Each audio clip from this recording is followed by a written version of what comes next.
Hey, what's going on, y'all? It's Psychic Charm, and today I'm going to be talking about the Sacramento Kings, what we can expect going into next season, and can this team get out of purgatory?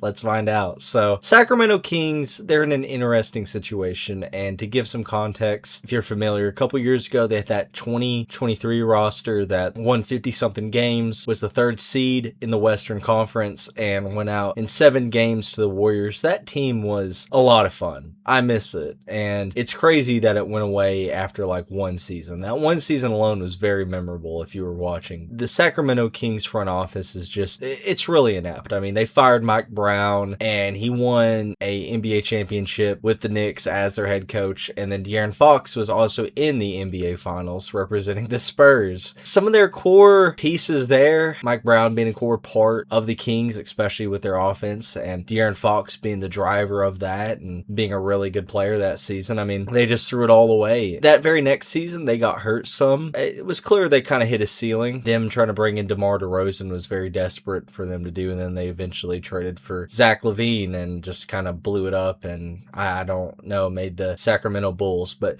if you're a Kings fan or like the Kings, you're familiar with all this stuff, and it's just kind of beating a man while he's down. Unfortunately, the Kings are always down. Hopefully they can get up, because now they have Darius Acuff, and maybe, just maybe, that could save their franchise, but probably not this season. So let's just go out of the way and talk about what to expect going into this season. So this team's going to be bad. We know this. This team is not going to be good. They might win. I want to say they'll win 20 games, over 20 games. I'm not going 30 at all, but I want to say they'll win like 22 games. It would not shock me if they won 19 or 18 or 17 games or something like that. They aren't going to be that good. And the problem is that they don't really have many avenues that they could really pivot out of this situation currently, which I don't really think they should. I mean, their best odds at improving are probably at the bottom. What could they kind of do to get younger players or build for the future? You know, because this roster hypothetically is 4 years out, 3 years out. Zach LaVine, you could try to trade because he's got 1 year left on his deal. I mean, he opted into his player option. Hopefully they don't extend him or something. I mean, you could trade LaVine as expiring salary if a team was interested. That would be really good, because you could maybe get a player back or something back, you know, like a pick or so. It might not be a great return. Problem is, I went through all the teams and I couldn't find anybody that wants Zach LaVine. Out of anybody, like all 30 teams, like, because he's making like $49 million a year. That is, especially in this context of NBA contracts with the first, second apron, I mean, that could really kill your team. But I mean, if it's for 1 year, you can deal with it, I suppose. But I'm not a cap expert, I'll say that. The other guys you could possibly pivot and try to trade would be, of course, like DeAndre Hunter, Malik Monk. Again, like, they're making enough money to where their production doesn't really match. I mean, they're making around $20 million,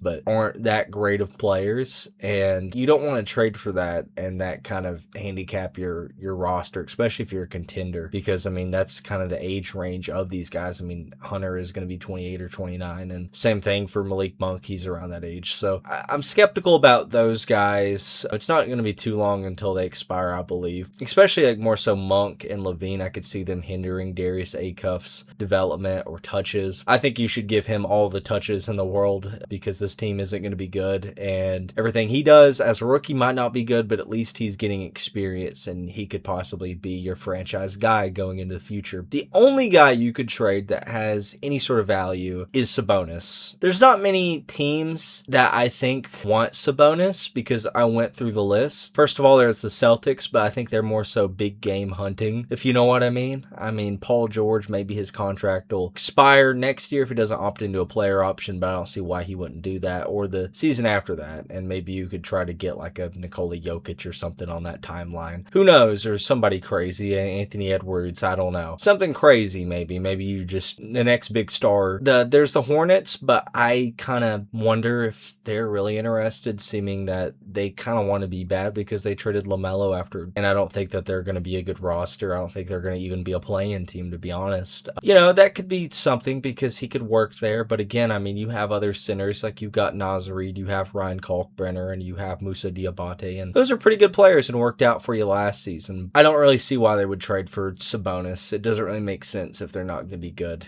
And the Jazz are an interesting one. I don't think the salary matches, but where they traded Walker Kessler, I don't think the center position is very strong for them. And that I was really high on them going into this season when they had Walker Kessler, but he's a Laker now. And I kind of worry about their defense now because Jaren Jackson, Walker Kessler would have been really good. But if you were to get Sabonis in there, I think you'd have a good enough team defensively to put around him. You got Jaren Jackson, and I don't know, maybe that team wouldn't be that good on defense on second thought because maybe it's just Jaren Jackson. He could maybe fit there because they need a center, but I don't think the money works. The last one I saved for last because I think it makes the most sense is the Detroit Pistons. And you might be looking at me like I'm crazy. And the reason why I say that is because the Kings are interested in Duren. That has been established. And if you're the Kings, getting Duren could be good. Now, maybe that gets in the way of Maxime Renaud's, or however you pronounce his name, gets in the way of his development. I don't really know why the Kings are interested in Duren to begin with. I think that would be the best fit because if you were to do a sign-in trade, I think the Pistons would be a great team defensively to put Sabonis on and give Cade an actually competent player that can especially rebound the ball well and be a really good offensive rebounder and playmaker as well. You don't really get another ball handler in that. I don't know how you make the sign-in trade work because, again, I'm not a cap expert. That would be interesting if that could happen, and maybe you have to trade a salary in there like Isaiah Joe or Duncan Robinson, trade the Dunkyard Dog. That's one I think that could be interesting. And if you're the Pistons, you get a replacement for Duren that,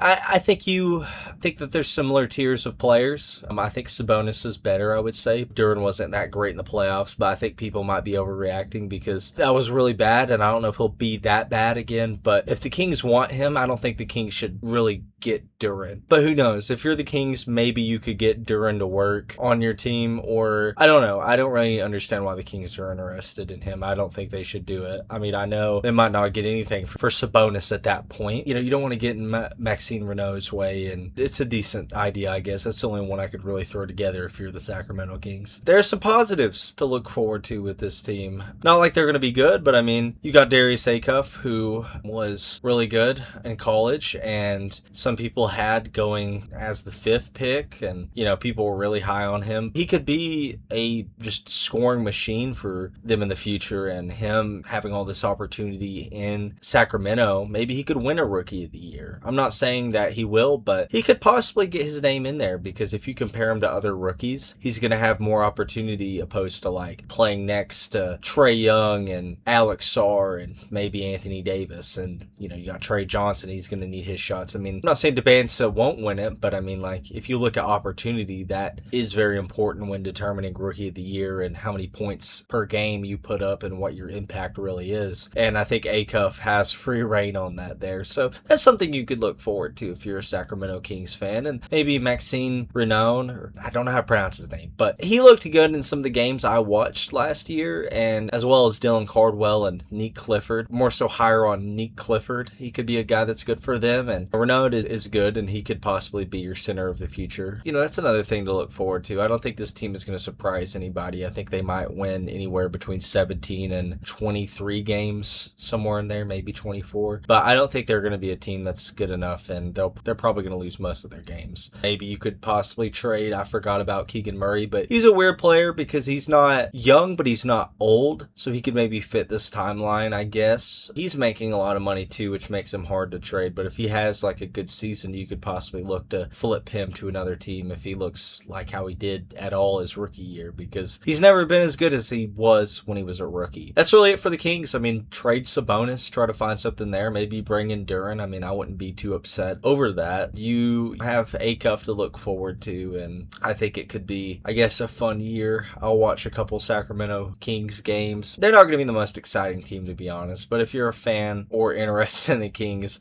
I guess that's what you have to look forward to. But anyways, that's all I got to say this video. I appreciate y'all watching and the support, everything like that, and do all the usual YouTube stuff like, subscribe, comment, do all the usual stuff, and I will see you guys in the next video. This has been Psychic Charm. Peace out.